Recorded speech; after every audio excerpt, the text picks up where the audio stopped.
चलिए ध्यान दीजिए, यहाँ क्या कहता है निम्नलिखित में से कौन कौन सी संख्या पूर्ण वर्ग संख्या है, यदि नहीं है तो उसका कारण बताइए।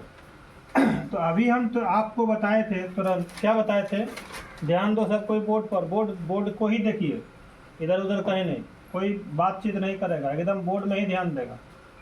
कहता है क्या कि जिस किसी संख्या के लास्ट वाला अक्षर अगर 2 रहेगा, 3 रहेगा, 5 रहेगा, 7 रहेगा तो वह पूर्ण वर्ग संख्या होगा? नहीं। तो यहाँ पर लिखेंगे यह पूर्ण वर्ग संख्या है?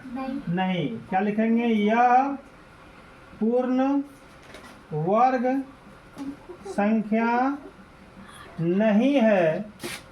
नहीं है। अब बताइए, यदि नहीं है तो उसका कारण बताइए। क्योंकि इसका, इसमें लिखना होगा, इसका इकाई अंक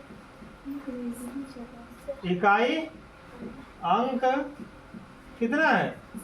7 है, इसलिए नहीं होगा। नहीं। दूसरा में क्या लिखेंगे? ये पूर्ण वर्ग संख्या हो गई। यही यहाँ 3 भी है, नहीं होगा ना, लास्ट वाला 3 रहेगा तो नहीं होगा, 2 रहेगा तो नहीं होगा, 3 रहेगा तो नहीं होगा, 5 रहेगा तो नहीं होगा, 2 3 5 7 और 8 नहीं। ध्यान दीजिए, तो क्या होगा? यह पूर्ण वर्ग संख्या नहीं है। यह पूर्ण वर्ग 2 3 7 8, 2 3 7 8, 5 लिखा गया था, 2 3 7 8। क्या लिखेंगे? यह पूर्ण वर्ग संख्या नहीं है। क्यों नहीं है? क्योंकि इसका इकाई अंक कितना है? 3 है। ठीक है। अब बताइए, ध्यान दीजिएगा, अब तो सुनना वाला है, तो सुनना यहाँ है, इसका मतलब होना चाहिए, लेकिन शून्य के बार होना चाहिए? सम बार। के बार? सम बार। सम का मतलब क्या हुआ? 2 4 8 नहीं, 6 10 सम होगा। तो सम बार तो है, लेकिन एक शर्त और है कि शून्य के पहले वाला जो है पूर्ण वर्ग संख्या होना चाहिए। पूर्ण वर्ग संख्या मतलब जैसे 4 हुआ, 2 दूनी 6, 9 हुआ, 3 3 9, जैसे 16 रहता, 4 चौक 16, तब वह पूर्ण वर्ग संख्या होगी। तो यहाँ क्या लिखेंगे? यह पूर्ण वर्ग संख्या है। जब है तब इसका कोई कारण नहीं लिखना है, नहीं है तब कारण लिखना है। बताइए, यह पूर्ण वर्ग संख्या है? नहीं है। यह पूर्ण वर्ग संख्या नहीं है। यह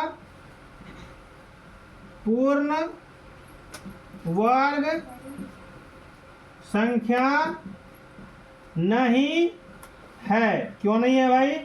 क्योंकि शून्य के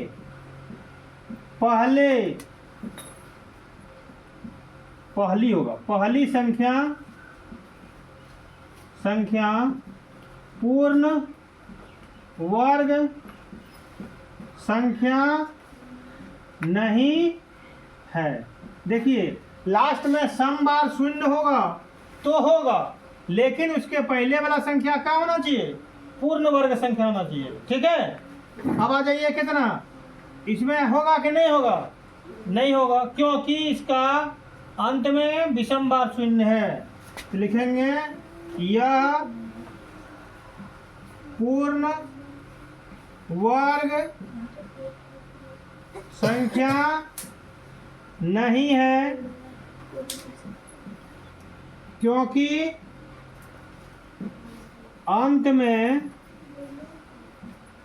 विषम बार शून्य है। नहीं, विषम बार शून्य है,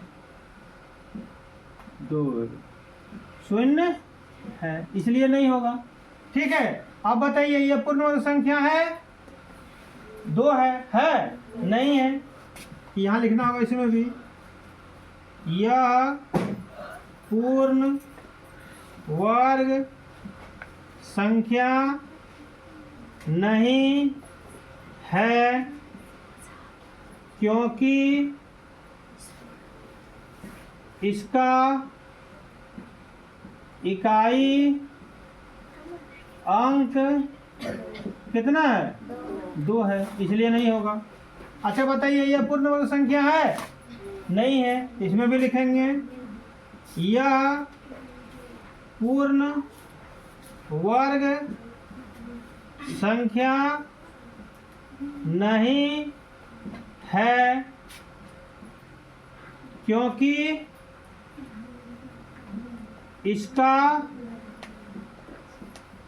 इकाई अंक कितना है?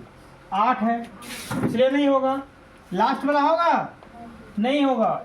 लिखेंगे यह पूर्ण वर्ग संख्या नहीं है, क्योंकि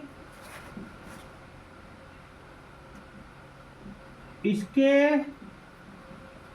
अंत में विषम बार शून्य है। विषम बार शून्य है। एक बार सारांश में सुन लीजिए। सारांश में क्या सुनना है? जिस किसी संख्या के अंत में 2, 3, 7, 8 रहेगा वह पूर्ण वर्ग नहीं होगा। जिस संख्या के अंत में 2, 3, 7, 8 इकाई अंक में 2, 3, 7, 8 रहेगा पूर्ण वर्ग नहीं होगा। दूसरी बार लास्ट में अगर शून्य होगा, अंत में शून्य होगा तो सम बार शून्य होगा। सम बार होगा तो क्या होगा? शर्त रहेगा कि उसके पहला सम बार शून्य के पहले, अर्थात तो 2 को शून्य सम बार है, इसके पहले अगर पूर्ण वर्ग है तो यह पूर्ण वर्ग संख्या होगी। हाँ होगी ना? हाँ। और अगर 2 को शून्य है या 4 को या 6 को सम बार है और इसके पहले कोई विषम पूर्ण वर्ग संख्या नहीं है, पूर्ण वर्ग संख्या साथ है नहीं है, तो क्या होगा? पूर्ण वर्ग संख्या नहीं होगा। और किसी के अंत में विषम बार शून्य है, मतलब 1 बार रहेगा, 3 बार रहेगा, तो वह भी पूर्ण वर्ग संख्या नहीं होगी। समझ में आया? क्या को नियम? पहला, ये सभी इकाई अंक में रहेगा, 2, 3, 7, 8 तो नहीं होगा।